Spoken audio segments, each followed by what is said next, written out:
Sound is going. Let me load into the stream here. See if we got anybody. We got 4 people watching us. Sound is going. It sure is. I better mute myself there. Live chat. Hello, everyone. Thanks for joining us. Slightly delayed. I had a YouTube stream problem, so I think we got that worked out now. Let me send out the social, which I can do now with a couple of little buttons on this cool little stream deck that I have now. So that should slightly more professional now, I guess. That's what we strive for here. Rename. Nope, that's renaming the wrong thing. Why won't you let me adjust? There it is. Oh, let's see here. So for those of you who did not see the message, we got a special guest tonight, and always excited to have him. So you get all the details tonight. Those of you who have joined us so late this evening.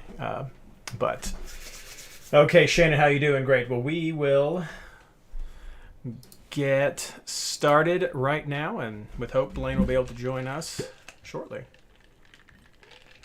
Let me start the recording there so that I can get the audio. There we go. Hello and welcome to the MLS Fantasy Insider, our episode number 2 Eastern Conference Fantasy Preview. Awesome. This episode is brought to you by the new MLS website, available now wherever you have a connection to the internet. Actually, it's brought to you by the amazing Patreon supporters of the MLS Fantasy Insider and MLSFantasyBoss.com. I'm your host, Reid Connolly from MLSFantasyBoss.com, and tonight I'm joined by our new regular co-host, Ashley Savage. For those of you who saw on Twitter, Blayne had a death in the family, and so should be joining us later tonight, but if not, I think we all understand. Thoughts and prayers out to his family. But we'd also like to welcome a very special last-minute guest on the show tonight, Mr. James Ballow from MLS, the Digital Guru. I think that should be his official title. How you doing, James? I'm doing great. How about you? I am doing fantastic. For those of you who are living under a rock, the reason for that is MLS Fantasy 2020 has launched, officially launched. So everyone should be a little bit more happy tonight.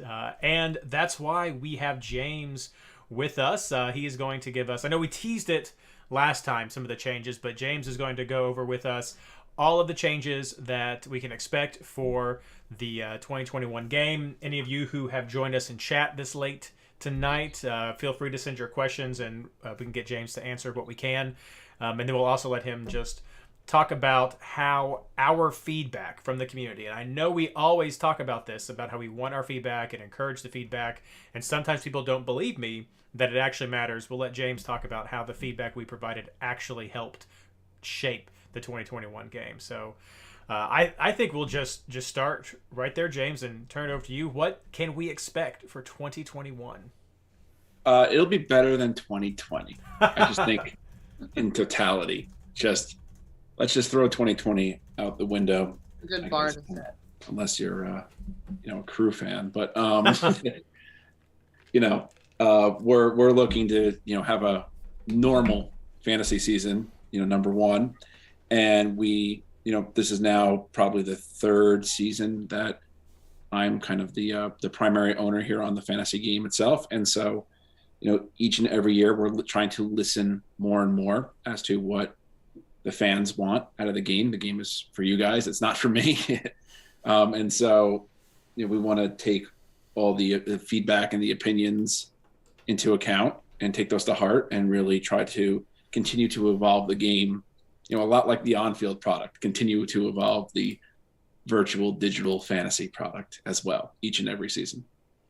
So for 2021, we're looking to build on a couple of the changes that we did for 2020, bringing back a couple of the pieces of functionality for 2019, and really hone in on the exact core experience of a full season-long strategic game. Now, I know that was one of the first comments I saw on YouTube when I said the game was back was, and you may have seen it as well, when someone said, finally, strategy is back as well. And I have always felt that regardless of what format we're using, there is still strategy involved, be it how you are managing your budget over a season or how you're able to analyze a team week in and week out with unlimited transfers. But is there a general opinion on the MLS side as to for the few people? I mean, we know Weeby will play for 2 or 3 days and then he'll drop it. Is there a general opinion on the MLS side as to which format is viewed as more strategic?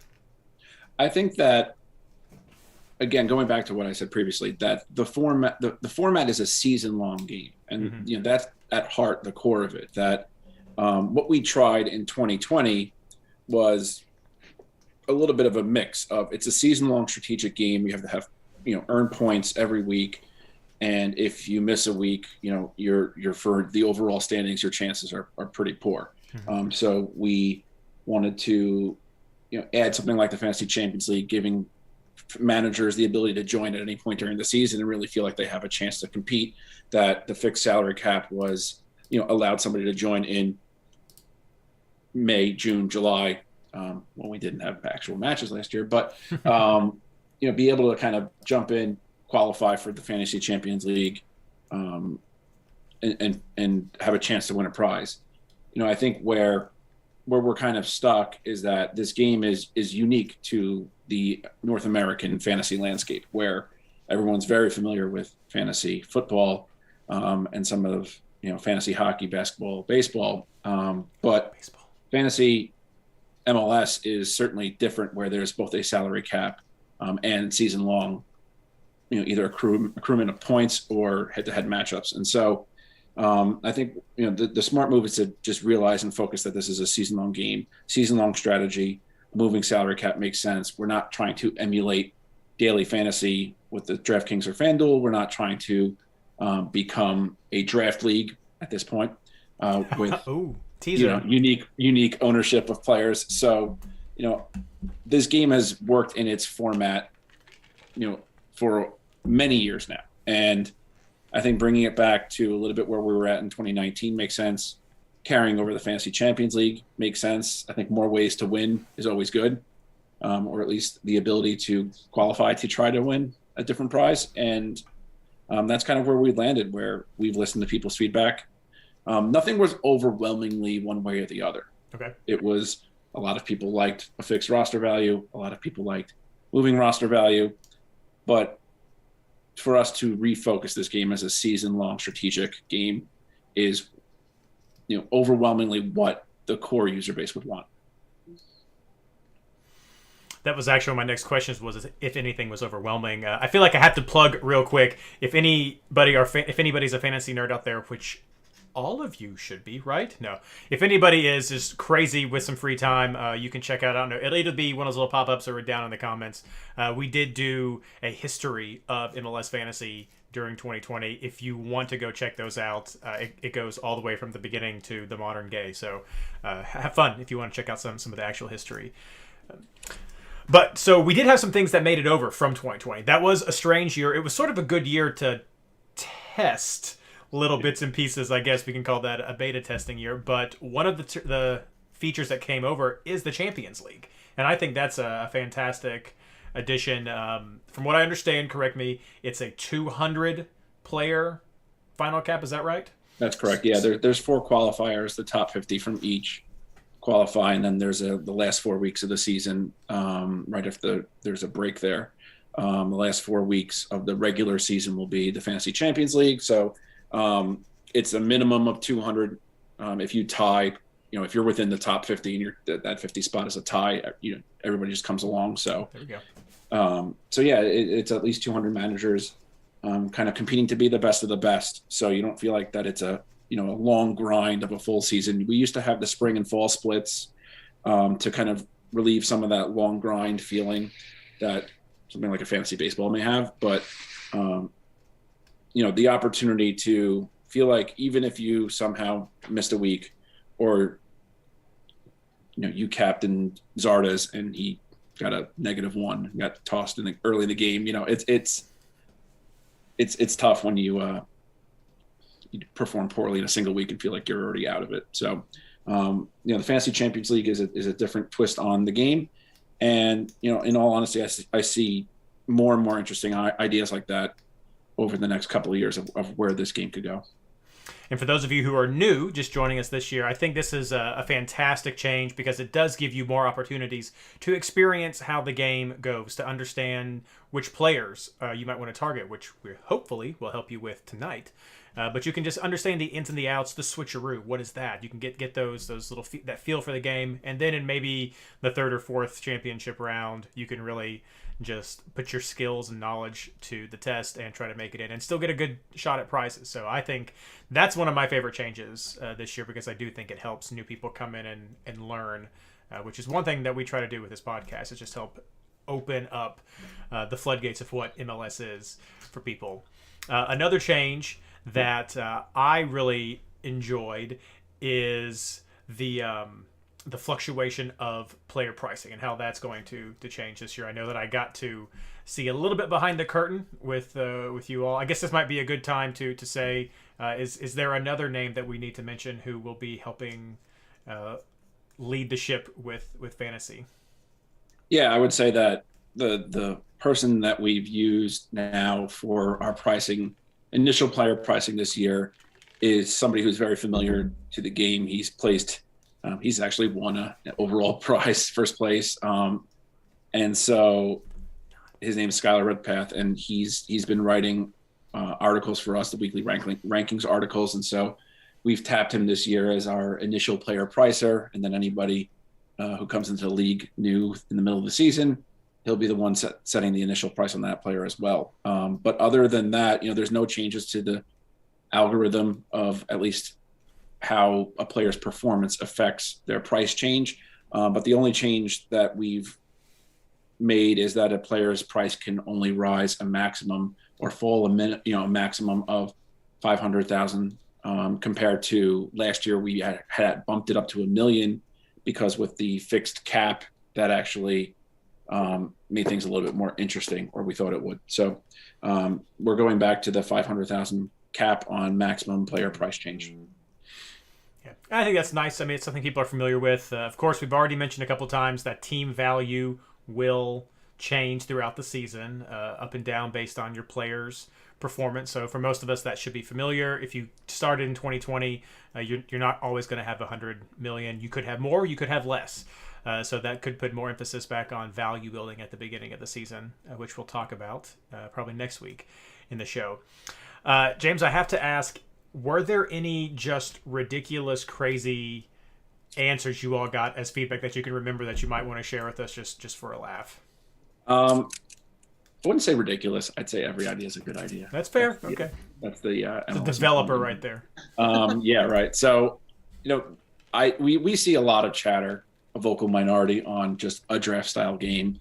And I do think it would be interesting, exclusive player ownership and leagues with a draft. And I know that those happen somewhere else on, the dark web or something. And so, and Twitter. It's like, people playing Bitcoin. It's a whole nother world I don't get. There's non-fungible tokens. It's a whole thing. So, and so Garber bucks, that's what they're called. Yeah. So, I think that's kind of what I'm touching on with the evolution of the game, that I think there's opportunity to make this game even more strategic, maybe not a full draft style, but looking to add additional elements in the future that are unique to fantasy MLS that are, and that those ideas can come from anybody. So I certainly saw some of those in the feedback. Tell us, anything else that you can think of is, usually the final answer in a survey like that. And there were a couple of interesting ideas, everything from a vice captain to kind of a sell-on tax. And so,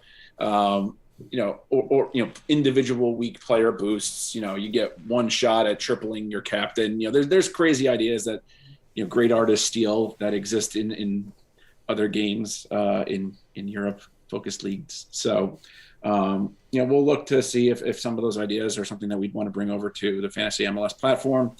But the other idea that I've been kicking around is there room for a light version of this game, where if we take this game and make it even more strategic with a couple of ideas I have not yet really mentioned. Is there a version of this game where it's pick 7 players and there's no pricing and there's no cap, and just see how you do to win a weekly prize? Because I think that would be a more interesting kind of entryway into the world of fantasy MLS, that there's a certain barrier to entry for this game of just having knowledge. The community you guys have certainly helps the newbies. Yep. But I think that, it's still a high wall to climb to get into. I know it was for me, and I work at the company. So to really kind of get in and feel like you have a chance to compete, I think that there's room for like a light or a basic version of this game where there's no bench and you're picking 1 goalie, 2 D, 3 mids, 2 forwards, and that's it. That's your points. And maybe we auto sub, if your guy doesn't even play, just to keep it competitive. So I think that that's something that we've talked about in the past, and it's something that we'll continue talking about. And Ashley, I'll let you ask the question in just a second, but I want to have at least give James the opportunity. Predict 6 was your baby last year. Are we back for 2021? Anything new? Anything fun? It's back.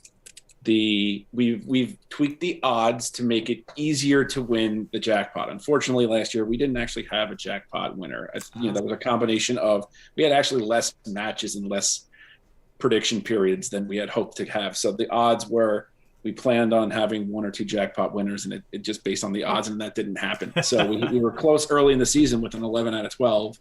And we'd like to get back there. Honestly, a jackpot winner would be good for everyone. It'd be good for who won. It'd be good for the story. And Predict 6 is free to play. It's easy. It's basically like a lotto ticket where take a shot in the dark, pick a couple of crazy outcomes, pick a couple of crazy upsets because MLS, and you never know, you could walk away with 50 grand. So not much to change. There's not many changes on that side of the game other than it's back and it's easy and you could win a lot of money. There we go. Ashley, any questions for James? One thing that I love when we have these the strategic element come back in of the player prices and the constantly moving team value, right? Like picking a player that will increase in value so you can afford Valeri and Lodero, right? I love that concept, but one thing I've always kind of wondered, and I apologize if you've said this before, but what stops you guys on your end from looking at like a Jovan Jones, who is listed as a defender and never played a minute? Now, last season was a weird one, but what is it that makes you guys not see the consistency in where someone is listed but playing differently and tweak it mid-season? I love it. I exploit it at all possible costs, but I've always wondered, when is it going to catch up to me, Yeah, I think that there's certain cases that are very unique, and you brought up Jovan Jones. I was even asking, the Discord of like, where should this guy, what position is this guy? Come on, help me out here. And, there was even disagreement as to how he would play. I don't even think Miami knows how he's going to play. So it's like, it's, and then you get past my soccer expertise of just, well, what is a defender that plays, up near the mids actually called, and where does he officially qualify based on what our stat provider says and what the club officially lists him as, and what makes the most sense for fantasy. So, getting it right perfectly, all 700 whatever players are in the system, like for every player, it's hard to do. And then for those players where we don't really have an idea and we have to launch the game and have a position for him, we just got to take a stab at it. And then, to answer one of your specific questions, is that if there's an overwhelmingly large miss there where he's definitely a mid, for example, throughout the season we see that he's just playing up way more. In order to switch his position, we'd essentially have to drop him off of everybody's roster, invalid, and then put them in an invalid state, change his position, and then email those people and just say, by the way, we did this. So invalidating, whatever number of people's rosters is a tough thing to do. So we've done it before where we had one egregious mistake and it affected 5 people. Yeah. That I'm okay with. But, a popular player, if anything, more power to you that you think you're exploiting, Sure. a misposition. Yeah. That's great. That's part of the beauty of kind of the art of the game. There's hardly ever a big. I can't remember who it was. There's someone who was listed as a defender for Portland like 4 or 5 seasons ago, and he only played as a striker, and it was the best. Yes, that's what it was. It was Ronnie Wallace, and that was the only time ever where I literally felt like I was just getting away with goals every week. I was like, this isn't even close. Wingbacks are different, right? I mean, you're just really looking at offensive bonuses. The defenders could get too, but. Yeah, that was the only time I can remember what the term you use, egregious. Oh, yeah. Yeah, and the other thing is that, if he's performing, then his price is going to go up. So either way, you're going to have to make that decision.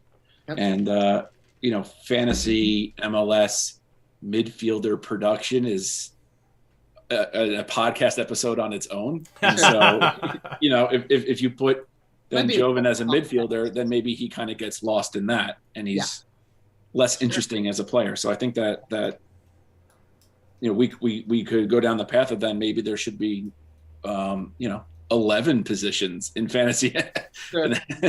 Wingbacks, what do they call it in fantasy football, right? It's like your alternate player. I don't play it, but there's flex. Yeah. There you go. You have a wingback flex spot for all those offensive defenders. That'd be fun. And if you listened last week, if there's a D-mid option, they're garbage. Don't pick them. Don't. We're talking to you, Michael Bradley. That's right. We're talking to you. Dax McCarty. No, I like Dax McCarty. No. I mean, it's the points. It's the points. No, I think you said it really well, James. I feel the same way about instant replays and digital reviews as well. As there's a beauty or a perfection in the imperfection, in the humanness of it. And so to have people that are playing, for those of you new listeners, out of position OOP players to take advantage of fantasy, the diamonds in the rough that you can spend the whole season trying to find or identify. And so I think that's part of the fun of the game. There was one question from chat that I'm going to bring up again, tweak it a little bit because it's something that I've thought would be neat for a couple of years. I remember when I first started playing Fantasy Premier League back in 2013 or something. It feels like forever ago. There was a dashboard, sort of a homepage you could go to that gave a sort of a quick snapshot of top players for that week, top budgets of that week, top leagues, things like that. And I've always thought that would be fun for MLS to have a quick little dashboard right there. Selfishly, I would hope to be able to plug some of the MLS Fantasy Boss network of leagues because you guys are awesome and have some of the best leagues in the game. But I just wondered if that is a limitation that is more based on the provider, or is it just coding on our side? It's certainly something that we would work with our provider if we wanted to build something like a dashboard that highlighted top leagues, top players every week. It's a good idea. I'd suggest you use the feedback survey form. I think I did.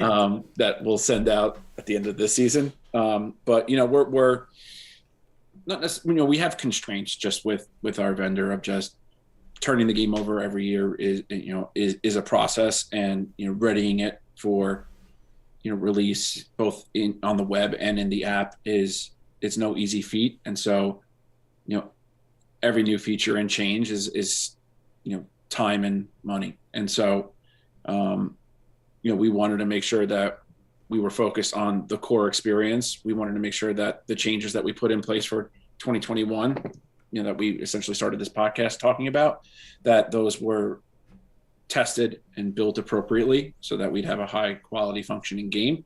And, we've added TV broadcasters as a new feature as well that was not promoted. And so for me, it's more like quality of life and user experience improvements that we're going to look to do throughout the season here, where it's something like showing if a player is in a lineup or not is something that we're going to try to look to get in. So we've all been in that case where lineups come out and there's a mad scramble 30 minutes before a match starts, and you've probably got like Minority Report where you're sliding screens around. Exactly.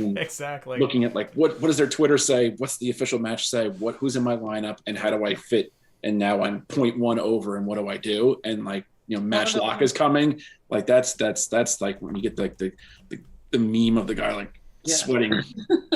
Exactly. That's a tough look even for somebody like me. So, looking to try to improve, the basic use cases of setting your lineup and making last minute switches is what I'm focused on this year. Hey, at least we have actual kickoff times now, so yeah, that's when people can just faint over to actually see. Well, James, I appreciate you coming out and helping us open the show this week. One final question for me before we let you go: how much are you missing Ben Bear right now? Oh, I'm missing Ben a lot. We had a restructuring, and unfortunately, his talents are being missed. Currently, and I actually just talked to him today. He said, "Who did the pricing?" I said, "If it's good, I'll let you know." If it's bad, it was Reid. Yeah, if it was bad, it's this guy Reid. And so no, but he's doing well. He's currently got a gig actually with Austin, and he's working on a couple of other things. So I think he's McConaughey's assistant, getting him coffee and upgrade, right? Is it not? Yeah. Driving Lincoln, he's driving the Lincoln in the commercials. I think. I'm not sure. Yeah. Well, we definitely miss Ben. Maybe we'll try to get him on the show. Maybe see what he's up to for next week. He might. Yeah, he can give you all the MLS secrets now. Oh my gosh! We'll see what happens. I'm looking for the McConaughey secrets actually. We'll see if we can get Lincoln to sponsor us as our next podcast and have McConaughey. Well, James, we appreciate you so much. Everyone, this is James Ballow from MLS. If you're interested in hitting him up, you can find him on Twitter at LowballJ. He also hangs out on the Discord server over for MLS Fantasy Boss. So if you have questions, I know Christopher had a question specifically about Atlanta. I'm so sorry. Patrick was right above you in the chat, specifically about Austin.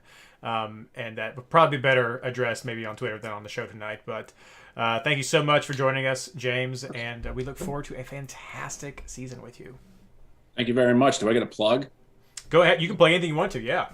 I'm going to plug the new MLSsoccer.com. So we recently launched a brand new website, and it's built on all new technology with our new content system provider. And, the initial launch has been very well received, and there's an all new match center experience. There's an all new scheduled tab. There's an all new storytelling experience, video player. Everything is state of the art.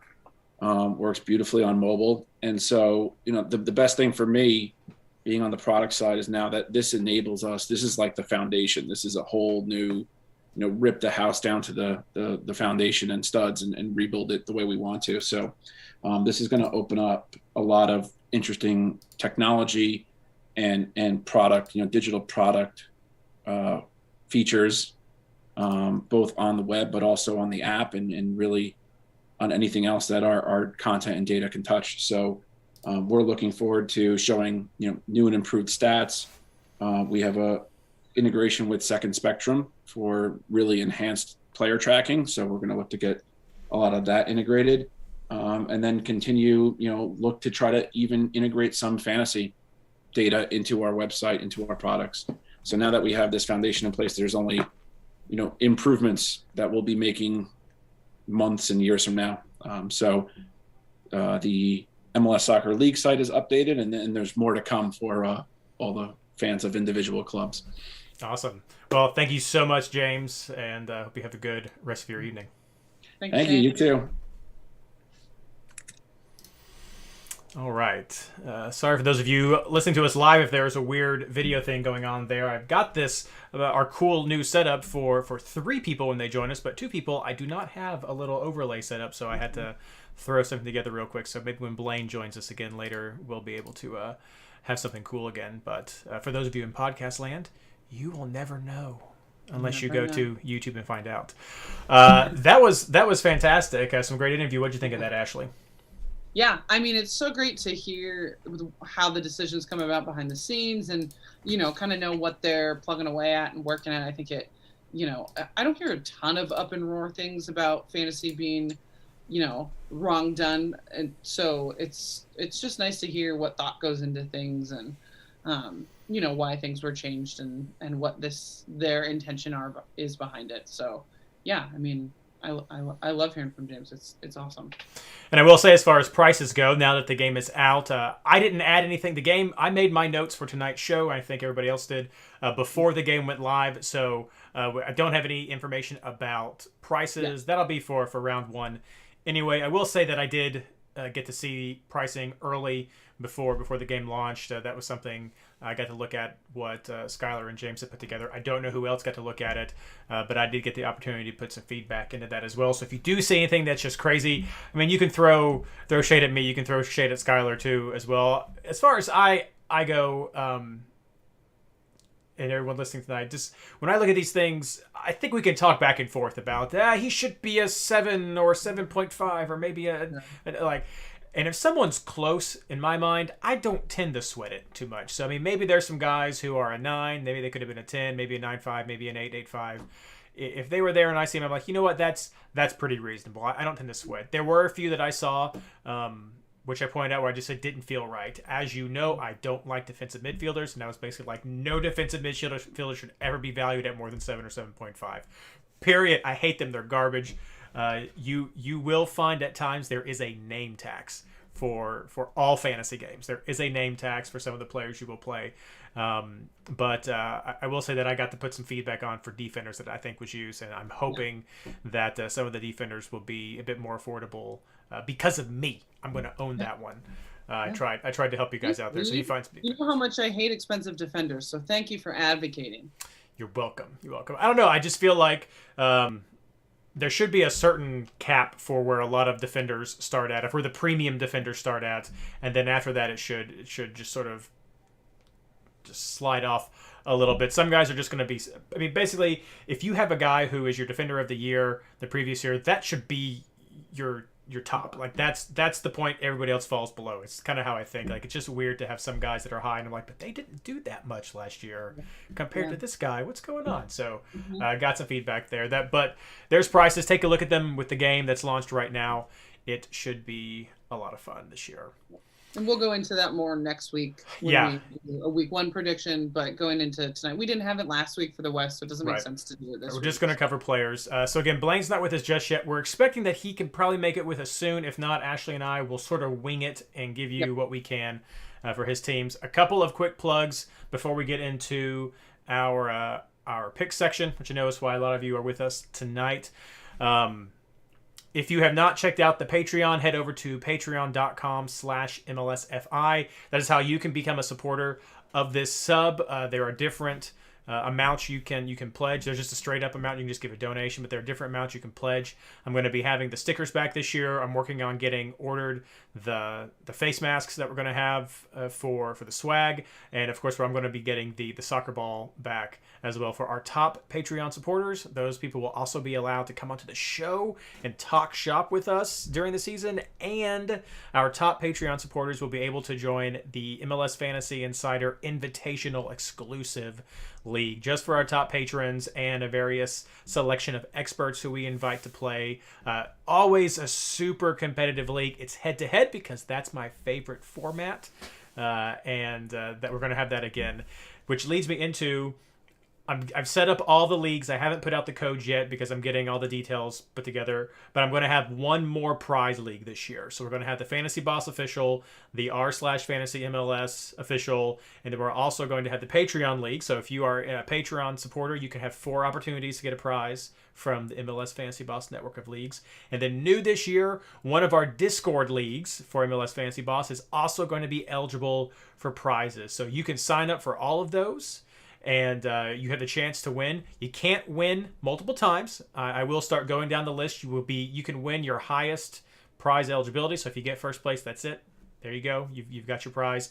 And I start going down the list. The other caveat that I'll be posting out again is I have a sign up. I will post it. I have it on the Google Doc. You have to tell me your name, your team name, and your email address because it is a nightmare trying to track people down to try to give them money. I'm trying to give you people gift cards for the MLS shop to get you some cool swag. It has been a nightmare to do that. So the way I fix this is you have to sign up. It doesn't matter if you finish first place. If you don't follow the rules and sign up and give me your contact information, I cannot tell you and I will not honor that. So when I have all that set up this year, I'll post that with all the league codes.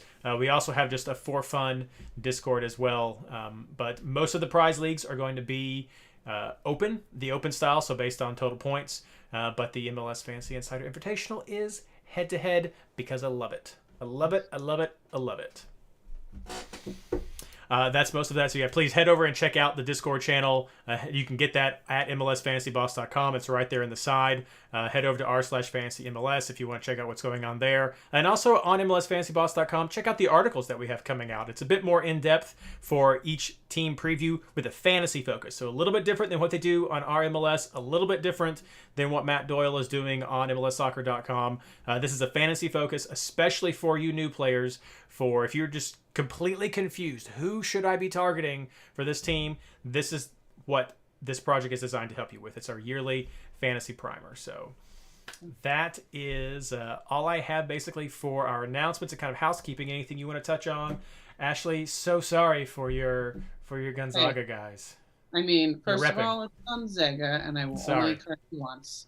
Second of all, yeah, I mean, rough time. But you know what? It was a great season. Thank you guys for moving this so I could watch what was a very agonizing 30 minutes of my life. Well, longer because it lasted longer. But yeah, what are you going to do? You win some, you lose some. One. Yep. You win some, you lose one. We've lost 2 national championships now in the last 4 years. But you know what? We went to 2 too. So there you go. On the bright side. There you go. Better than Kentucky the last couple of years. Sure, yeah. All right. One thing I forgot to mention, the prizes I give out with our leagues is a $100, a $50, and a $25 MLS soccer gift card. So email. So that's how it works. And I will try to ship if things work out. So I have shipped stuff to Malaysia. So, and it made it. I wasn't even sure, but it made it. It made it. So. All right, well, let's kick this off. Our Eastern Conference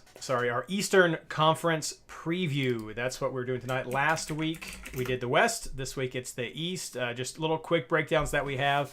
Blayne was supposed to kick us off, but he is not with us just yet. So, Ashley, we will start with you for Chicago. Okay, well, we could just skip it, but I guess we'll go into it, yeah? Just kidding. You know, Chicago's fun. They're a team, we kind of talked about this last week, so I don't mean to repeat myself, but there's just some teams where you just don't know who's going to hit when, but someone always hits, right? And I feel like that we talked about this last week with the Dallas and the Houston, and Chicago's kind of been like that for me. Last season was a weird one for MLS and for fantasy, but Chicago and Nashville both were just really snuck up on me from the fantasy perspective, where I would see these guys listed as, you know, some of the top point producers of the previous week. And I was like, wait, who and what? And, you know, and so I started to pay more attention. I definitely slept on a couple of them sometimes. They got rid of Mialovic to Montreal, which was an interesting trade. You know, he was, I wouldn't call him a sleeper pick last year, but he was an interesting pick for sure. They've signed some young guys, a defender that people are pretty high on, Espinoza, but not a ton happening from a fantasy perspective that makes me want to like sneak in on someone real quick. Madron and is it Barrich? Barrich, yeah. I never want to, you know how we try to not say it wrong, are probably the 2 biggest names that will jump out at people. And I think a lot of it depends on how they rise and fall in fantasy. I know we aren't going to talk prices, but where they start also is kind of an indicator for me. One, you know, Madron's a creative midfielder. Barrich is a pretty good striker. I'm interested to see how that attack works without CJ Sapong. I know he didn't start all the time, but he did a lot of things for the attack that were not valued in fantasy, if that makes sense. You know, kind of holding the ball up, pulling players away that I think really helped complement the other strikers. So, I am definitely, well, I don't want to say definitely because that's kind of harsh, but this is a fade team for me with a couple players that I will keep my eye on because, like I said, I think as a team they're gonna fade. But I think you can still keep your eye on Beric, Madron, and then also look at Espinoza in that defense. Like you said, he's young, but he's a winger, and so that might be someone to focus on. And then Calvo is kind of up or down, but with all the other, solid defenses in the league, I don't know that he's someone I would necessarily focus on. So for me, for the most part, this team's a fade. Yeah, I think you nail it with the players to watch. Beric had 9 goals and 1 assist last year, so that was definitely a leader for them. Madron had 6 assists and 2 goals, so he was the assist leader. So I think those would be the two. You could. I'm struggling here because one of those players I think could be a viable switcheroo in the right situations, but no, I think overall, it's mostly a team that I would fade. I don't know if Chicago has a great shot of cracking the line into the playoffs or even a play-in game for the Eastern Conference this year. So it's tough to really lean on that. But I think if you're new and you're just want to take a flyer on somebody, those are 2 guys that you can definitely take a peek at. Yep. Okay, now we're going over to my FC Cincinnati. Tell me all the things. So all the things. It's everybody's different. Again, that's what we do. We just get rid of everybody, including a coach, and get a new one and start over, and sometimes even change halfway through the season. No, so my general thing about FC Cincinnati is we botched 2019. 2019, we were drifting in on this idea that this false sense of superiority coming out of USL that we're going to do it our way, we're going to win, we're going to do this, and the team was botched from the bottom up. It was interesting for me. I know a lot of you all saw this who were coming in, but it was interesting for me having seen how other teams built up, how Atlanta did, how Orlando did, how Minnesota did, how New York did, and to see what I have in my mind as what works. And when I saw Cincinnati not doing that, thinking that's a problem. And I don't live in Cincinnati. It's just the closest team to me, and I have a lot of connections with Cincinnati, but I don't live there, and so I'm not in the fandom community as much. And so when I'd be at these games or at an event and I'd say some of this, I'd get sort of skeptical looks. Because I didn't understand the team, but they didn't understand MLS, I thought. So essentially what we have this year is another rebuild. A lot of the original 2019 players are gone. Pretty much everyone from the USL time is gone now, and it's new players. The problem that Cincinnati's had in the past has been its defense. They've just been leaky and league records going the wrong direction, and a lot of that's also been because of midfield problems. This year, we've made some signings that might be worth keeping an eye. We dropped some cash, built a stadium, lots of cool things going on, but now we've got Luciano Acosta, who is in Cincinnati, and we've got Brenner, who is in Cincinnati. And if you are going to take a flyer on someone from Cincinnati, I'm telling you, in general, this is a fade team for me. My guys are a fade. I am not like Ashley getting Seattle people all the time. I am not getting the Cincinnati guys all the time, though they might be good for switcheroos from time to time just to have a 4.0 non-player. But Acosta and Brenner are going to be your 2 guys you're going to want to target if, I can't emphasize enough, if you are looking at somebody from Cincinnati. Acosta is playing that number 10 position. We have struggled to have that position for 2 years. He has good history at being productive, so I think that could help as long as he builds connection. Brenner is young and has lots of good scoring potential coming over from Europe.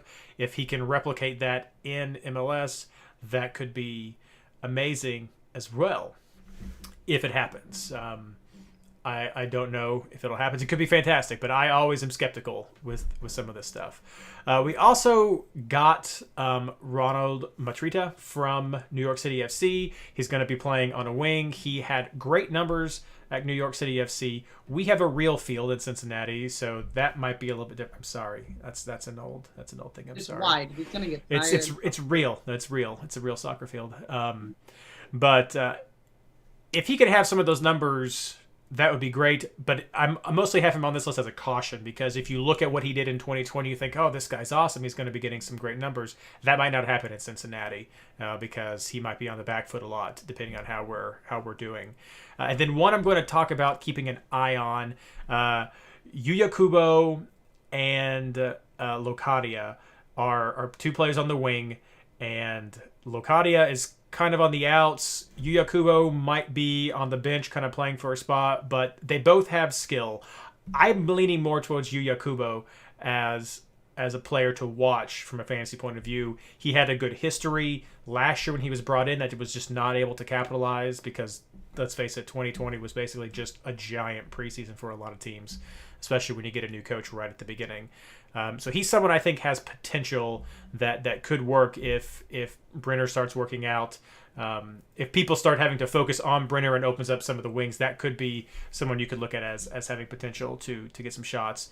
We've already seen it with Acosta. Acosta has hooked up if you're going to have to decide who to focus on if some of these guys actually show up to be good. So I'm thinking Yuya Kubo could be good. If Locadia stays, he was supposed to be this wonderkind last year that never materialized for us, and he's mostly on the back heel, so I don't think he has much of a history with the club. So Cincinnati is a giant question mark. In general, for me, this is a primary fade team with a dash, just a dash of potential switch options. Sure. Yeah, I think. When is the home stadium? Are they in the home stadium? No, we start out on the road, and we come into the stadium on May 14th. The weekend of my wife's birthday is that week, and that is the weekend, so I will probably not be able to make it up to the stadium for that first game. So if those of you who are looking to maybe catch me at a game, that might not be it, but we'll see. Yeah, I agree, obviously, with everything you said. This is your team. You know them much better than I. But I will say, when that stadium opens, if it's a weaker conference team, maybe struggling, in a new environment like that, I would keep an eye on some of those guys. Defense, for me, still a hard fade. But, I think those are players to pay attention to in the right matchup, right? We're hosting Miami, so we'll see. Miami. We'll get to Miami later, but that's who we're hosting Miami. We did beat Portland in our game. I was at that game. We did beat Portland, so you never know. You never know what could happen. Crazier things have happened. Crazy things. Speaking of crazy losses, let's talk about Columbus, shall we? Yes, let's. I don't know. I'm not a big off-season person. I mean, I pay attention a little, but I'm not like, did you see this thing? Did you see that? Columbus's off-season has been immaculate. Picking up Molino, score. Picking up BWP, I understand that age or whatever. He's still scoring goals. Like, he's not going to start, probably, but just having him there, massive signing. They signed a Romanian youth international attacker, Matan, I think is how you say his name. And then they also picked up Marlon Harrison, who is definitely been around. And never had much of an impact. Where was he? Colorado once. He had a good fantasy season, but not much. But still, the depth on this team right now is amazing. And with them being in CONCACAF, I think that there might be some fringe, kind of less picked up players to pay attention to for Columbus this year. Caleb Porter likes to rotate when he has other competitions, when he does double game weeks.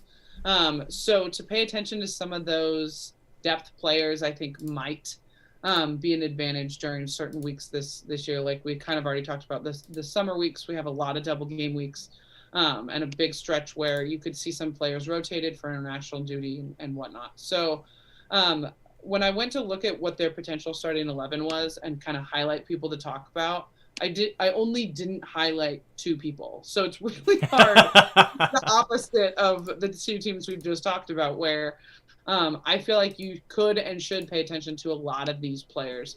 I'm a big Pedro Santos fan. He started to fade a little in 2020 because Zella Ryan is amazing. His tattoo is poorly done, but he is a fantastic player to watch and to have in fantasy. The two of them tended to kind of overlap with each other in fantasy a little bit last year, where when Zella was healthy, everyone would pick him up, and then Pedro Santos would do well. And then when Pedro Santos played by himself. Sometimes he did okay, sometimes he did awesome. So I'm interested to see if they're both healthy, which I think they are right now, how they look in a season starting together and playing together all the time, and if they kind of pull points from each other. So that's something to pay attention to. While I lean towards Santos, I think Zelarayan is kind of a better bet. And then you're throwing Kevin Molino in to that midfield too. So, I anticipate, and I very much could be wrong here, but I anticipate those three guys kind of pulling points from each other. If I'm going to go with anyone, I'm going to go with Zella. But I think that a lot of people will. So going with Kevin Molino for a game or going with Pedro Santos could be at an advantage to you in a week where everyone goes Zelarayan. So and I'm so glad Blayne's not here to hear me say this, but I sleep on Giassi Zardes a lot because he's the epitome of goal or nothing. He's goal or nothing. And someone's going to find a week where he got like 2 assists or something, and that's fine. But generally, Giassi's not the one I go to, especially with a lineup like that. It's the midfield.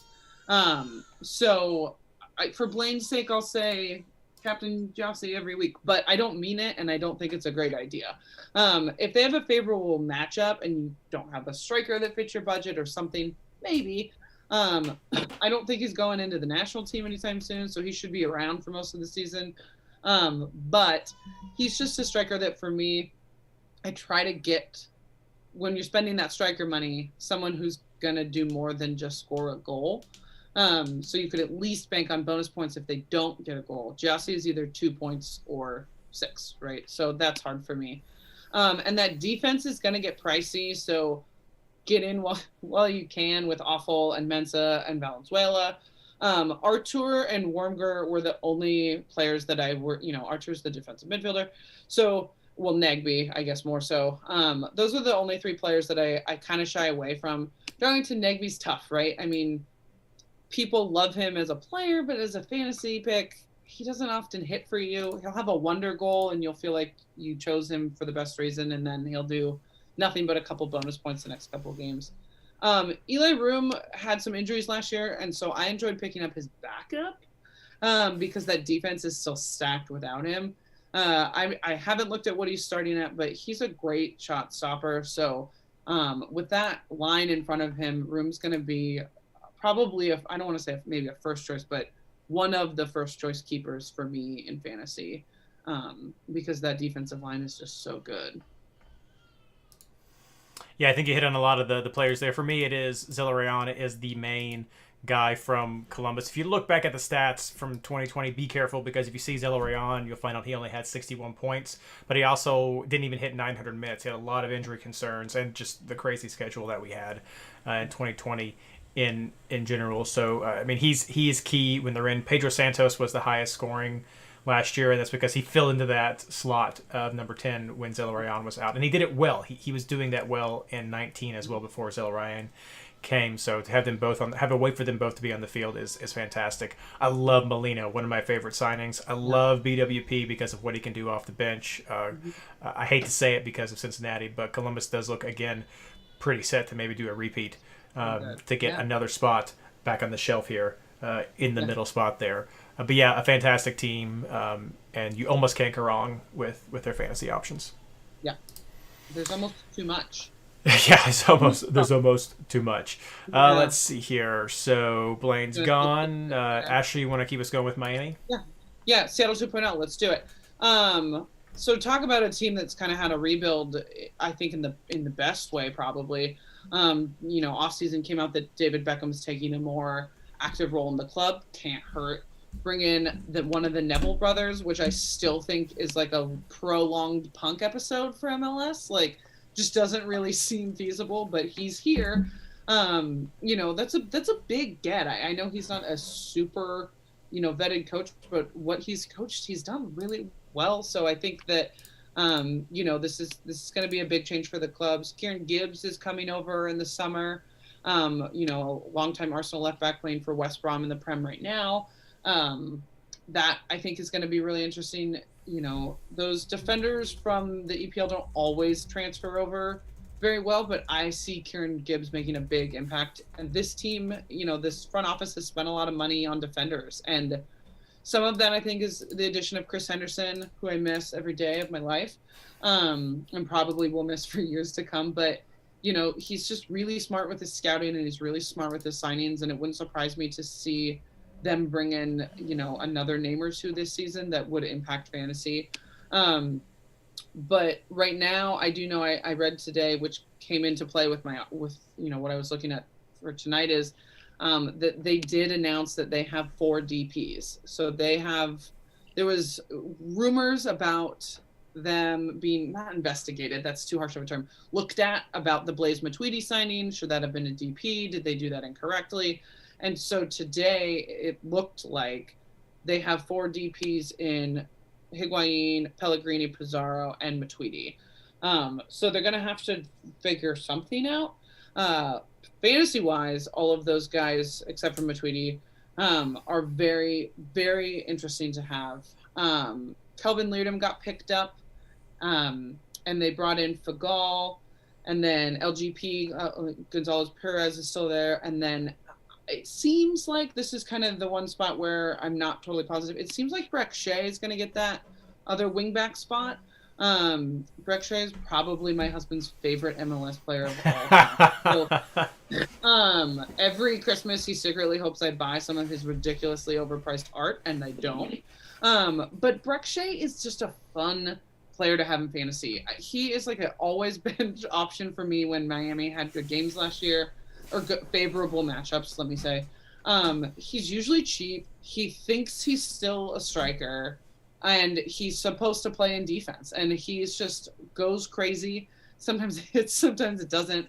I apologize because I don't have the stat for me, but I know he scored a couple of goals last year from just ridiculous positions. He's someone that I like to watch as strictly a bench player. Spencer will start Breck Shea. I will not, but I've had him hit for me on the bench more than once. Kelvin Leerdam, I'm really interested to see how he fits into this defense. With Fagal and Gonzalez Perez as two, what seem to be pretty, efficient center backs. I'm interested to see what they do on the wings with their wing backs. Obviously I have high praise for Leerdam. I'm glad to see his salary leave the Sounders, but not his skill set. So we'll see how he is. He's someone that I would just watch before I'd pick up. Just because he picked up those offensive bonus points for the Sounders doesn't necessarily mean with that midfield and inner that he's going to pick up those same points there. Also, their goalkeeper is someone I had to look up, didn't even know who he was. So I think that can play a factor in picking up any Inter Miami defenders. Matuidi is, great signing, big name, not someone that I like for fantasy. Lewis Morgan, Pizarro, Pellegrini, Higuain, those are all viable fantasy choices. Inter wasn't really able to click as a team last season. And I think you looked at how, if you watched them play and then picked them in fantasy, I think you were always a little disappointed because it seemed like they were going to hit more than they actually did. But all 4 of those guys with favorable matchups, and depending on, how well Phil Neville can come in and kind of control this team, which I think he can, I would expect more production out of them.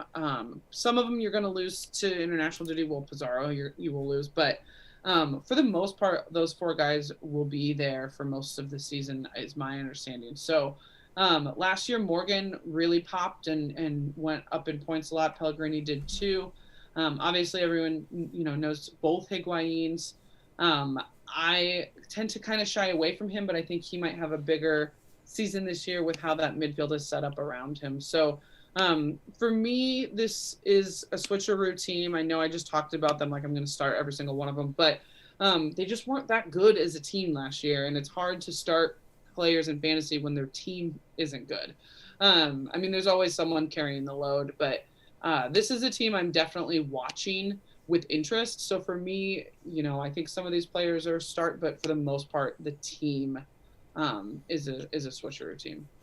Yeah, this is the perfect team for those of you who are new to the game. This is a perfect team for your play style, depending on what your play style is. If you want to have fun, this could be a team you want to go with because they are a bit more risky. For those of you who are a bit more conservative, as I tend to be when I play a fantasy game, I sort of want to see what I'm going to get out of a team. And the way that works with Miami is yeah, they didn't always do well last year. I'd be happy to have Morgan as a starter in my team. He'd be the only one that I'd be comfortable with from a fantasy option. But Higuain was a huge disappointment coming into in 2020. Probably the only person more disappointing than Higuain was Chicharito, because he was here the whole time. Higuain at least came in partway through the season and did poorly.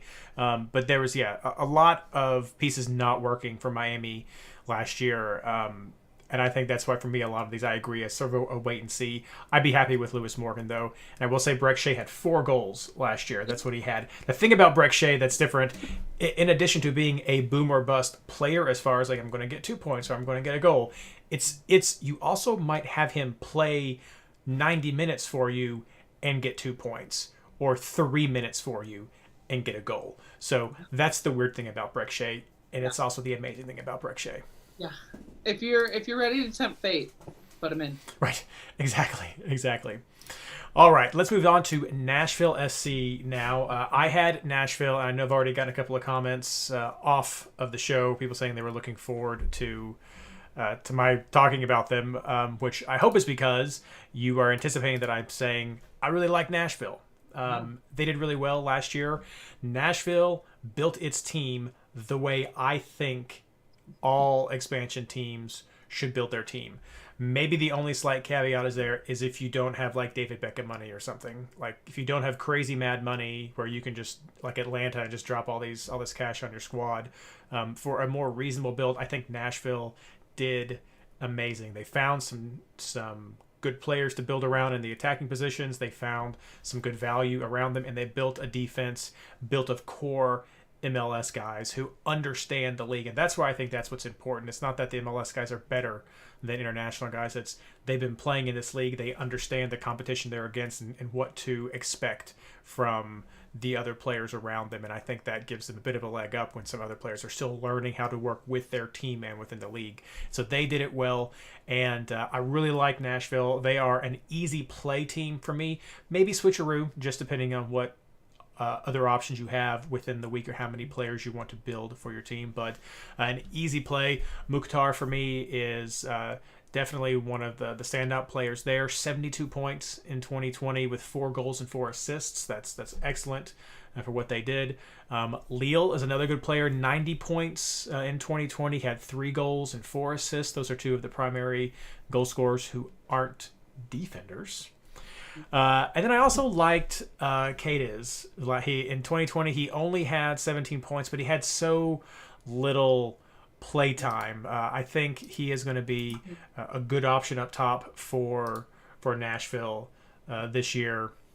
He was a late signing last year, right? I feel like he wasn't there. He was, yeah. That's why he only had a few minutes. So that's again something very important to remember about 2020 is that some of these players came in at the end. So in addition to having fewer games, fewer minutes, so a lot of that stuff is absolutely crazy. So yeah, having Kaden up top right there, having Lille, having Mukhtar, all good options. They also got a mule. From New York, I believe, Shannon, is where Mule was last. Or did he come in last year? He was in New York at one point. He was in New York. He came in last year. He wasn't. So he came in, I think later. I don't dislike him, but I like those other 3 more. At least Mukhtar and Lille will probably be 2 of my go-tos on the offense. On the defense side, really like Nashville on defense as well. They were a go-to for many people. They were a go-to for me. And they had Walker Zimmerman, who was the defender of the year in 2020, though not the highest point getter in fantasy as a defense. Many times for me, though, it was Romney who I went with because having a quality center back like Zimmerman automatically makes his partner better. And Romney benefited so many times from that that I usually went with Romney because he was a little cheaper. Zimmerman was also a better goal scoring threat though, so he just ended up being too much for me as far as defenders goes. I would also pick up Willis in the goal because I like that defensive unit there as well. So I think if you're looking for defense, check out Nashville, see how those prices are going to be. they're a good source right there if you need to have a kind of a go-to team for back line. So overall, this is a play team for me. They have a lot of good options at every position. I like Dax McCarty. He's a defensive midfielder, so he's garbage in fantasy, and I hate to say that, but here he's an amazing person. A lovely person. I know he really is, but his position is just horrible for fantasy. Easy play team for me. Possible switcheroo options depending on how heavy you want to go into this team or what your matchup's going to be. I totally agree. The only other, with everything that you said, the only names that I'm also kind of looking at as what I like to call like fringe players or players that I like to throw on my bench when I run out of money is CJ Sapong came in for David Beckham. Oh, good. I don't know how he's going to work in the system. I don't know how much he's going to play. I don't think he's intended to be a starter. I think he's intended to be depth. Yeah. But I could see him making a difference. Also, Handwalla Bwana came to them mid-season last year, and he started a little bit right when he first got there. I think he was just a depth signing, but he wanted to make an impact with Seattle and just couldn't. So he, on the wing, can really make kind of a ruckus. And like I said, I don't anticipate him starting, but some weeks, if he is, and you need someone cheap to fill some bench spots, I would look to CJ Sapong as a striker. He'll be listed as a striker, and Handwalla Bwana, maybe. Their starters are better, but if there's some rotation, I could see those two guys still making an impact. Looks like we got Blayne joining us. Good time. Let's see here. I may go back to the 3 panel in just a second. Bam. Let's see if this works. Is. Hello, Blayne. Welcome to the show. Hey, everybody. MLS Fantasy Insider Podcast. Thanks for joining. We skipped just a couple of your teams, Blayne. So we got plenty of time to catch us up on all things Atlanta and DC. Who else did we miss? Montreal. Oh, Atlanta, DC, Montreal. Well, you don't have to do it this second. I'm just. Oh, yeah. Oh, no, that's fine. We will jump back for a little bit and let you go ahead and go to Atlanta because it was going to be if you're ready, Blayne. Yeah, Atlanta. This is a team that's really got me interested this year.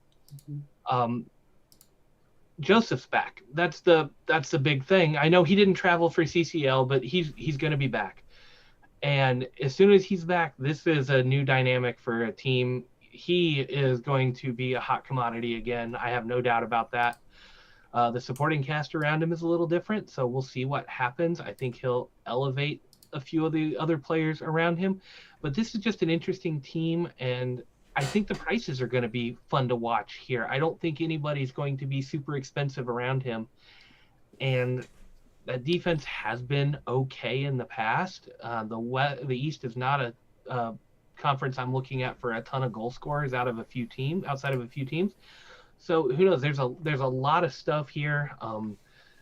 As we go play fade or switcheroo, I think this is going to be your switcheroo team, a big one. Other than Joseph, Joseph's going to be a prominent starter for every home game and really on the road. When you're scoring about a goal a game, when you're healthy, you can't ignore that. But the rest of the team, I'm intrigued. I want to see what's going on. I know Bart goes around and does some good work every now and then. I'll be watching closely on how they do, but it's a team that's had a lot of success, and if it's all been because they paid a few of the right players, then get the one player they've still got that they paid. But I think they've got enough core guys that they can really bring up and elevate, and you're going to find some serviceable mid-tier priced players throughout the season. Yeah, and Joseph did come on as a sub tonight during the CCL, and they did win. So good to see him back. Oh, so good. We'll just keep going, Blayne. You got a few to just rattle through as we get closer to the end. So if you're ready, we'll go to DC. Yeah, I don't have any of my notes open, so let me get in the fantasy game that we have out there now. What we talked about. And we can give you a second to open a notes if you want. Yeah. It's good. I didn't have a ton of time to make notes, so I was going to put all my players together. DC is an interesting set of players for me this year. I'll start by saying solidly in my switcheroo category. I think there's too many big names to put them in a fade. I'm personally a big fan of Ola Kamara. I think he's got the potential to be a 20-goal scorer in MLS. Whether he actually puts that together is another story, but the potential is there. and anytime you've got somebody like that who is not going to be priced even at the second tier premium for a forward, you've got to keep him on your radar. And then there's Julian Gressel, who is just dynamite when he plays, a guy that you can look for a decent average. And the style he plays out wide, he's getting consistent bonus points off of that. This defense is not one this is not one I've shied away from. I like this defense when Bill Hamid's healthy. I don't know if you guys covered it earlier, but it looks like he picked up an injury and is out about 4 to 6 weeks with a leg issue. So stay away from that for a little bit. But when their defense is healthy, I actually like this one as a solid clean sheet chance. Donovan Pines is another name that comes up a lot. Hot young kid who's done really well. And then Yamil Assad's out there. Paul Arriola's there. I mean, this is just a stacked team of names that we expect to be good, that the team's been lesser than the sum of its parts. And what is this, new coach this year? Yeah. So, I mean, I've been on the Ben Olsen is invincible train for a long time. I kept a running list of the number of coaches that got fired in MLS, and to see all the turnover while Ben Olsen was tenured.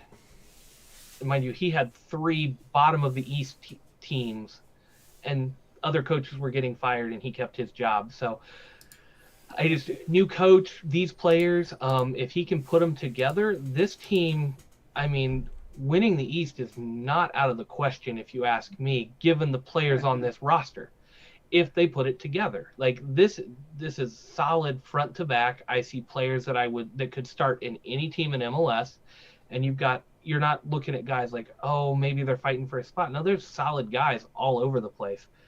Now, it's a hot take. It would be the ultimate hot take to say DC is going to be a solid contender in the East. But I could see with the right coaching, this team will definitely be up there as one of those locks to be a playoff team and potential to do a lot more if the coach can put it together. So I can't fade players like that. There's just too many names that we've gotten good points for. Even on a bad team, we've been looking at these guys as fantasy potential. So if you give them some good coaching and they gel together a little bit better, sky's the limit with this group. Yeah, one player I'd like to touch on. Sorry, is that what were you going to say? No, go ahead. Is Roberta that they signed. He's 23. He had 20 goals and 8 assists in 39 appearances for the team he played for in the Bulgarian league. And I did say Bulgarian, so take that with a grain of salt. But the highlight reel does him a service. And so that's a player that I would pay attention to coming in, as far as the names you don't already know, right? Like you said, there's a lot of players on this team who you know their name. He's listed at only 7.5. I think he's someone to pay attention to. I'm not sure how well he'll pop because, like you said, Blayne, I just don't know how well this team's going to do. You know a lot of names, and they've probably helped you a lot in fantasy if you've been playing for a while. But then last year they were really inconsistent. The season before they were really inconsistent. So I take a lot of these names with just kind of a pause. And like you also said, with Bill Hamid out the first 4 to 6 weeks, makes me even a little more cautious. But yeah, I mean, there's a lot of great fantasy names on this team. It's just, are they going to live up to that potential and can they be coached in the right direction? Yeah, and I agree with that. That's what makes me think of them more as like a fade, possibly switch team, just because there are coaching questions, there are past performance questions, and so to me, it just really becomes that there are likely going to be other players I want at these positions before I want to take a flyer on DC week in and week out. Yeah, they've only got one player at 8.5. Everybody else is 8 or under. I mean, that's a huge benefit for switcheroos. Another name I really like who has not played well the last few seasons is Jordy Reina, but maybe a change of scenery. He has shown flashes that he could be that consistent 6, 8, 10-point player. Yep. But he played for Vancouver. That's just that. I mean, if he gets back to that form that he's had at 6.5 to start the season, he's a steal. Yeah. Like it depends on how they work together. But this team is so cheap, they've got to be switcheroos. Sure. All right, Blayne, one more, and then we'll get back to Ashley. So Montreal. Oh, Montreal, by one of my favorites. That just That Thierry Henry era was so short, wasn't it? I know. That made me so sad. Oh, right. The game lists them as... Where are they in here? CF. It's confusing. Yeah, they're way up there. They used to be in the I's, and then they were in the M's, and now they're here. It's a rebrand, Blayne. You got to get on board. Yeah, they're still the Impact. I will never call them anything other than the Impact. But yes, no, this team's intriguing too. They're in the same boat that I think DC is. Most expensive players 8.5, and that's Ramo Kyoto. Again, some decent fantasy names that we've relied on. This is a team that's in rebuild, so I'm probably going to say this is a pretty big fade to start the season. I do want to see what they do, but I am really intrigued here. Wanyama was a presence in the midfield that can hold things down. I really like Mihailovic coming over from Chicago. Depending on how much of the workload he takes and how well he progresses, I think the team's going to kind of go the way he and Wanyama go.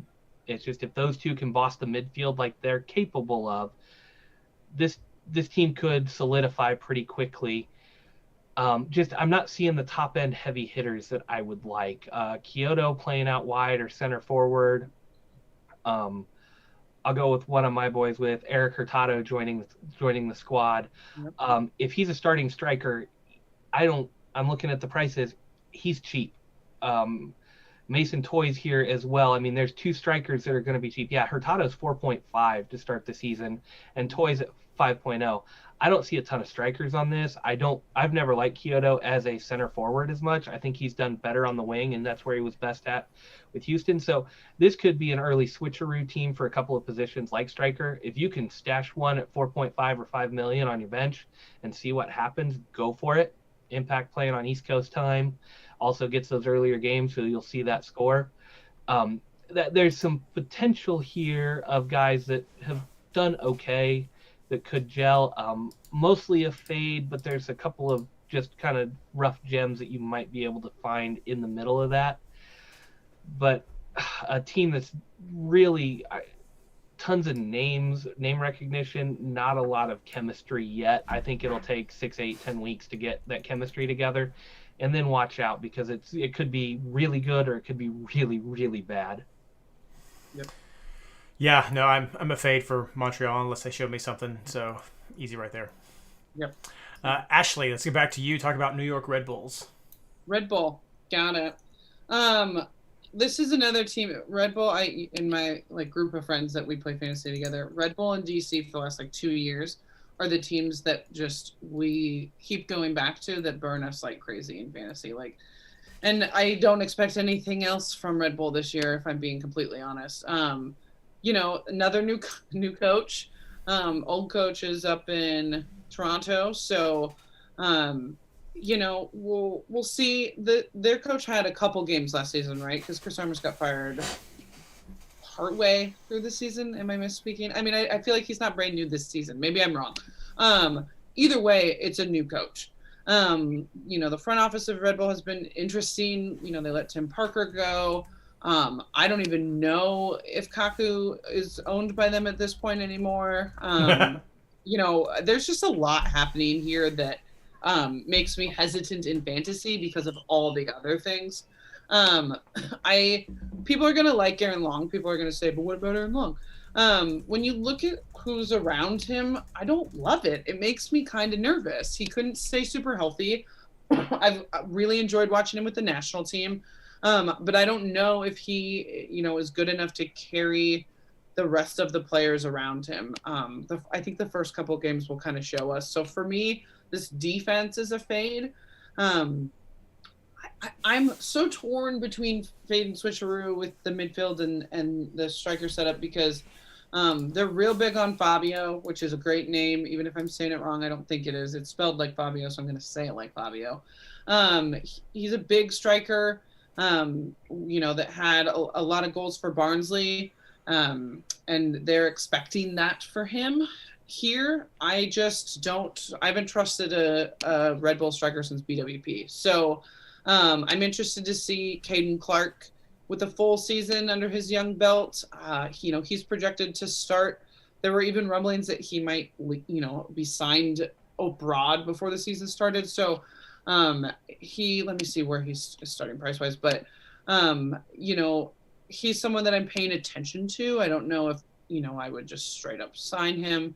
And then I also, last year really enjoyed Duncan off and on as more of an offensive option than a defensive option. But Royer is usually, while he's not right now, he's at 7.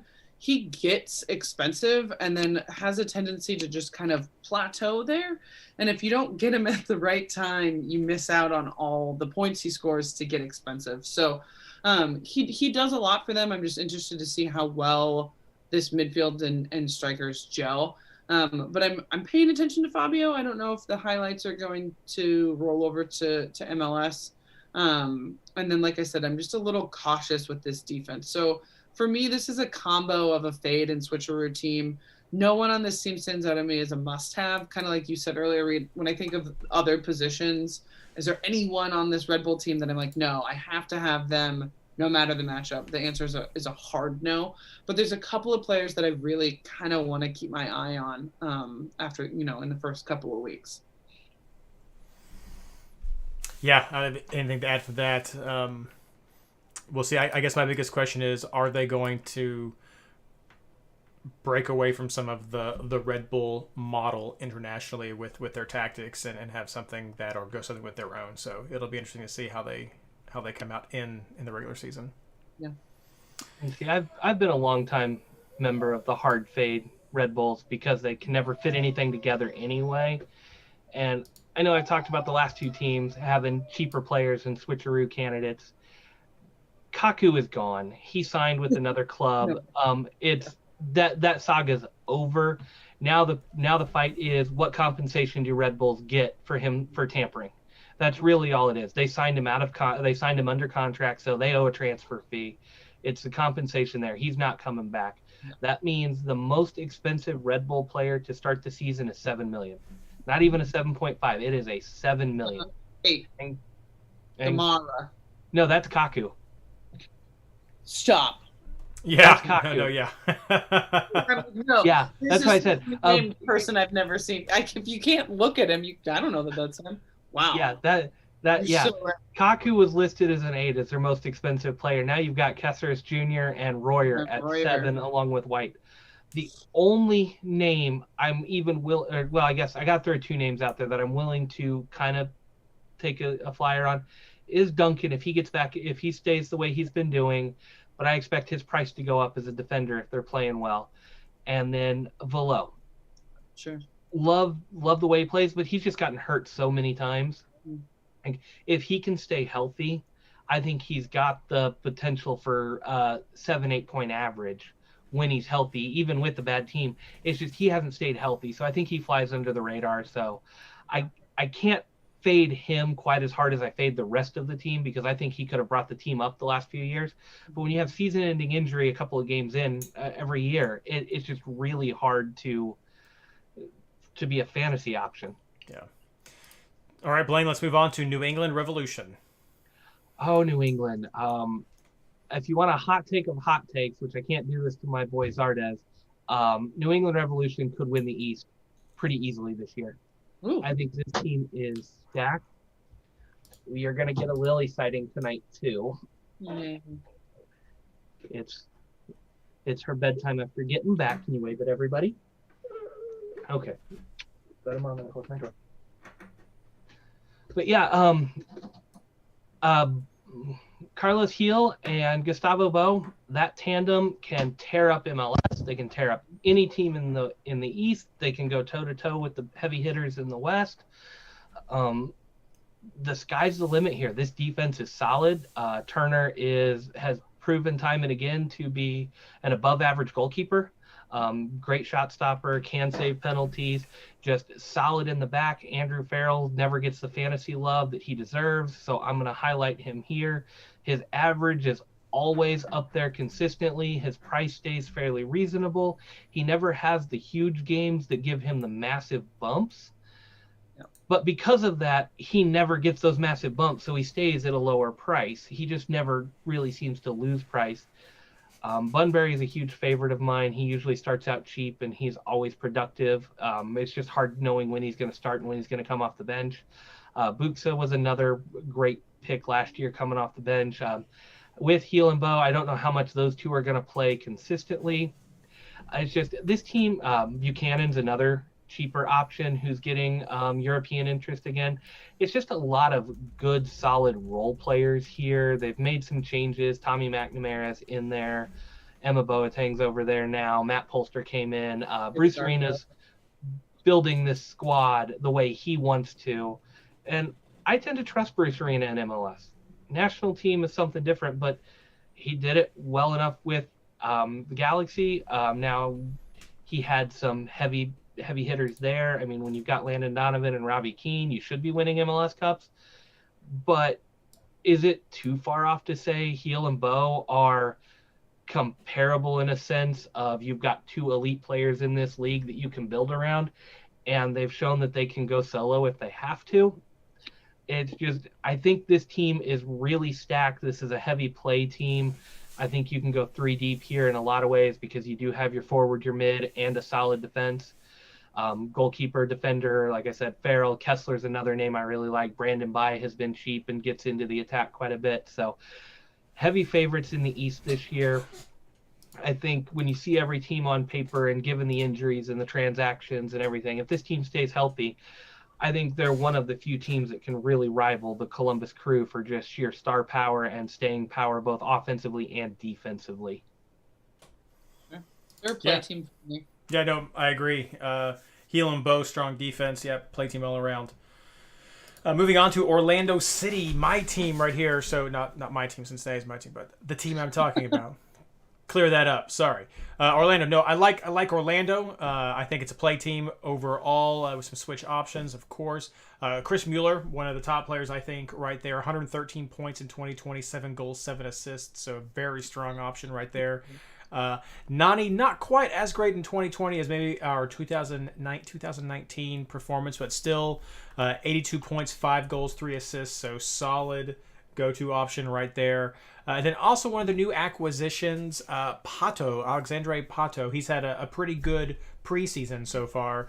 So I'm kind of like Ashley. You got to be a little wary of a preseason performance, but he's been doing pretty well up there. Replaced essentially DK's replacement up top, and if he can get some service like that and some continued production, I think he could do well up top. Right there. Also, again, they have some good offensive options and some decent defensive options as well. Ruan did pretty well last year for people who's usually a fairly budget pick to get into a defense that wasn't horrible. And then Galese in the back was a pretty good keeper. Tended to be a little bit higher in price, but pretty solid at times in the back.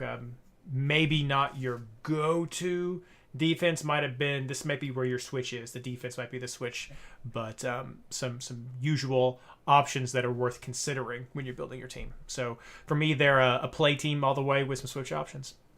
Yeah, I totally agree with you about these defenders. They were really fun to have on your bench as kind of a switcheroo, because they are kind of hit or miss. Galese is a great goalkeeper for bonus points and things like that, but they were just a little inconsistent last year, so I'm interested to see what it looks like this year. One note I will say about Patto, there's not a lot of times where someone comes in who's not a big name, but I actually know who they are because they've flirted around Europe and other things.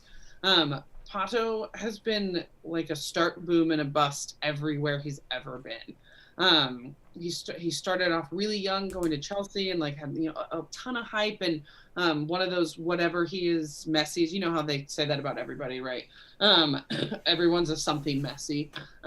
He was one of those, and he's got a lot of places and either not played or started off really well and then really kind of tapered off. Chelsea loaned him for years, I think, and I could be wrong. The team he came from, he was technically still on loan from Chelsea. He just got loaned out over and over and over again. So maybe MLS is the place for him. I feel a Chicharito vibe from him in the sense that the name's coming in hot and he's coming into a team that could really use a striker like him. But he's priced at what I would expect him to be priced at, but he just makes me a little nervous. Sure. Just from what I know from him as a player outside of MLS. But at the same time, a striker like him, could come in and pop really well. I thought Chicharito would pop better than he did, but didn't. So I wouldn't spend $9 million on him week one. But I think that he's definitely a striker to pay attention to. And I kind of hope I'm wrong. It'd be nice to have a flashy new striker down there. So. All right, Blayne, do Mike Proud talk about New York City FC. I had one more thing. Take Orlando too. I feel like this Orlando team right now is built like the Houston teams of the past. They've got a ton of good pieces, but picking the right one that's going to go off is going to be the harder part. I know there's some comments in chat. Perea is better than Chris Mueller. Nani can have those games. Like, there's some hot takes all around. They brought in 2 strikers this year that are, the price difference there, but then they still got Tesco. They've still got some other names that we know. This is a team that, if everything goes well, has a really high ceiling. I think they're top half of the Eastern Conference on a normal day, and they're incredibly deep for the team that they are. It's not a ton of big names deep, but it's a lot of guys that can step in for other guys. So this is kind of starting out as a fade team for me, because I don't know where the points are going to come from for fantasy. I think it's going to get spread around a little too much, and you can't count on that. And that's the way I was with Houston the last couple of years. Is unless I see one guy really doing something, I'm not going to go in for the team, because you're going to pick the wrong one every time, and that's just my luck. And that's where I'm at with Orlando. All right. Well, what do you think about New York City FC?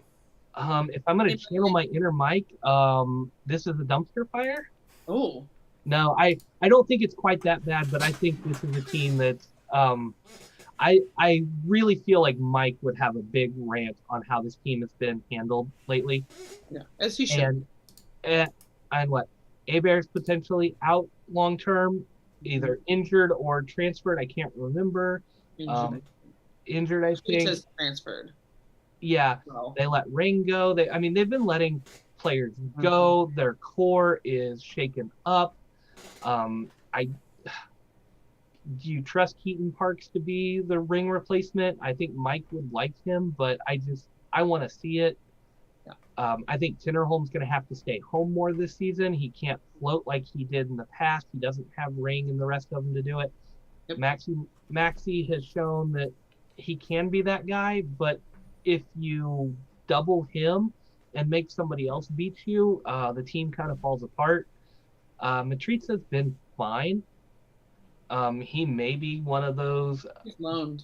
Oh, he's loaned. That's right. That's the other thing. Oh, he's listed, but he's loaned. And then Hebert, I thought, was injured. That's right. But I knew there was one more missing.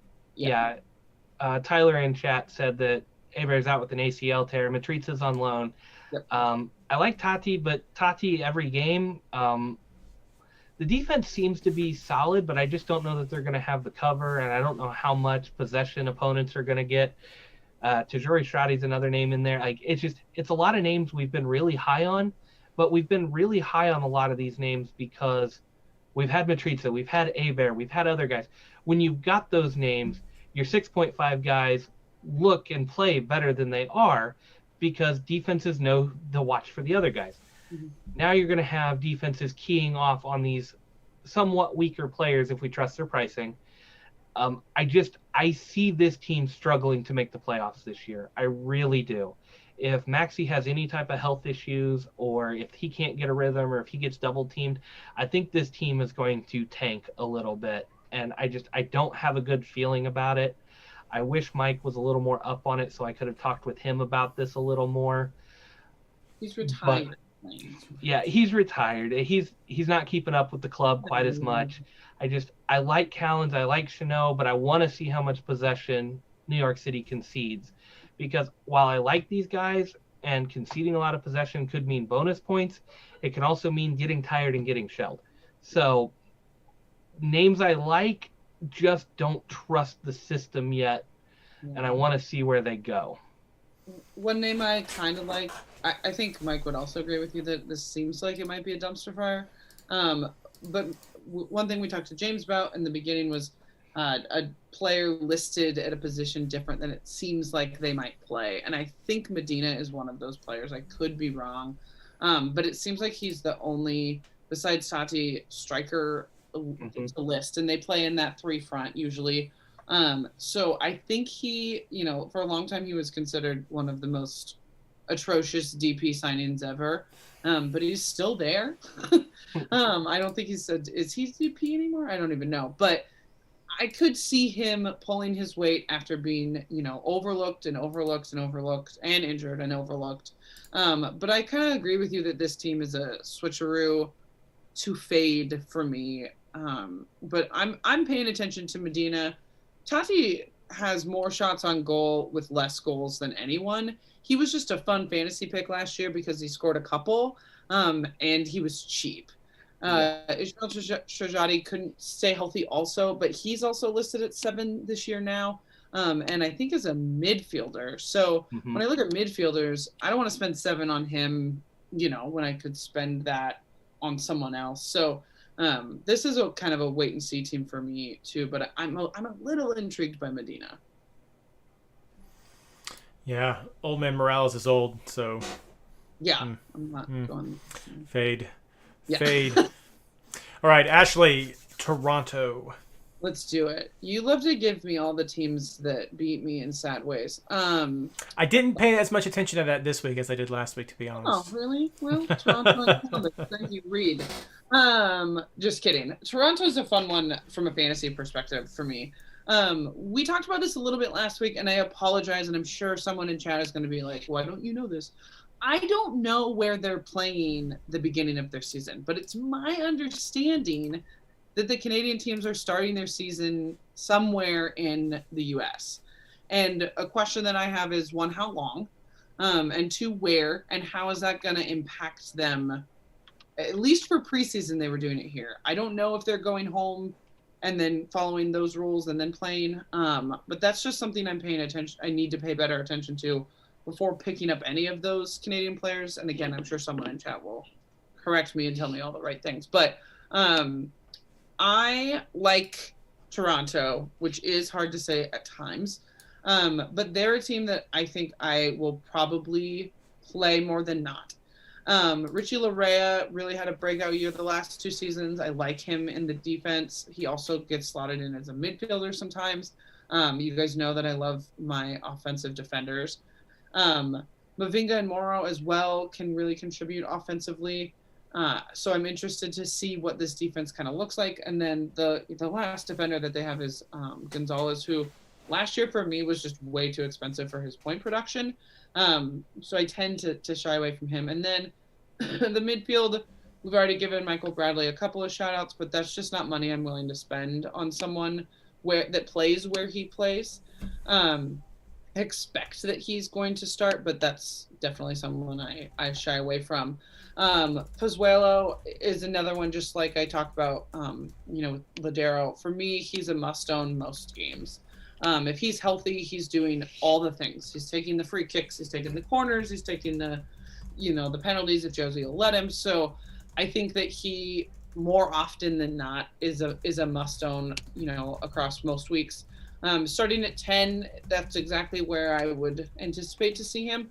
I'm really interested to see a season of Akinola. I mean, MLSFI tournament was so fun to watch him, and then he just kind of didn't produce due to injury and a couple other things once we got back from that.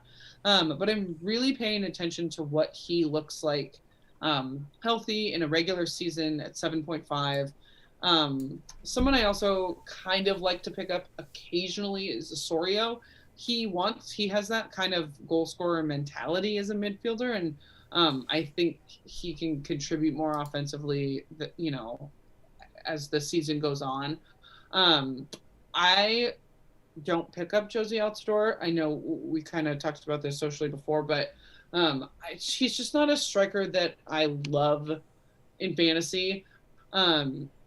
I just never know what's going on with him. I never know if he's going to produce. And at 8.5, I think there's just other strikers that I usually like more. But he does have a really good connection with Paz. So it's something to pay attention to.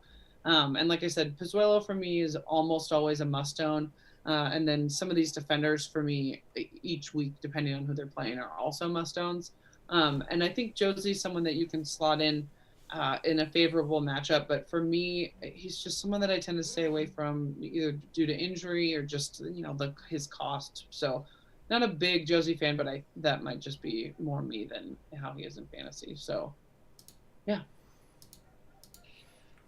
No, they haven't made many trades or done much over this offseason, so it's interesting to see that they're just rolling with that same crew. Yeah, they have a new coach too. I didn't say that. I'm interested to see how that comes into effect. This is a team I really like Paz because he gets all the free kicks. Like, he's your point scorer. The other two players I'm going to be watching, I think Osorio is gonna have a good year. He's a guy I've relied on in draft as kind of one of my depth players, and he's done well enough for me. But I liked him last year with Pablo Piatti on the team. Yeah. Piatti's not there anymore, so this is a chance for Osorio to step up and be that second mid and that second playmaker that Toronto has played with, and I think that bodes well for him. He's shown he can do it, and now I just want to see it translate into fantasy points for me. He's a guy I'm definitely looking at in my draft league this year again, but that translates well because we kind of always had it Pozuelo, Piatti, and then Osorio last year, and if one of those guys was out, you could move them up. You move the other ones up. But I think now with Piatti out, I think Osorio is just going to have a good year. And then Akinola, of course, is one you've got to watch out for. Josie has not had the greatest last few years due to injuries. He is a guy that I have ignored to my detriment, but only a couple of times. There's only been a couple of times where it's like I really should have taken Josie and should have known better. He's a fantasy player that is just not producing right now. He has been on some stacked teams and he's not getting it done. And now he's got some off the field stuff going on as well, and I don't know what that's going to do to his mentality. And so I worry about Josie both on and off the field at this point, and I really hope Akinola can step up because he would be much more fun to watch from a fantasy perspective too.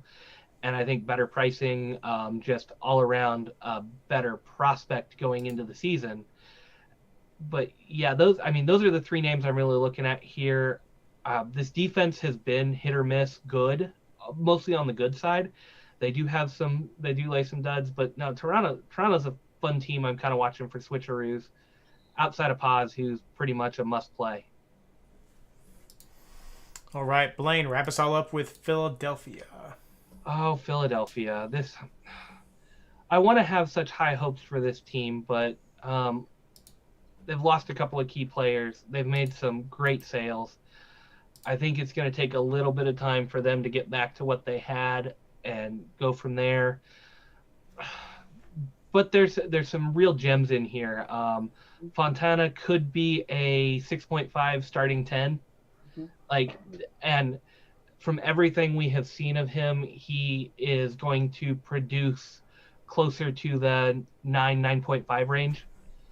His preseason looked pretty good. He's got the potential to to start the season at about a 9.5, and they've got him listed as a 6.5, partially due to age, partially due to experience.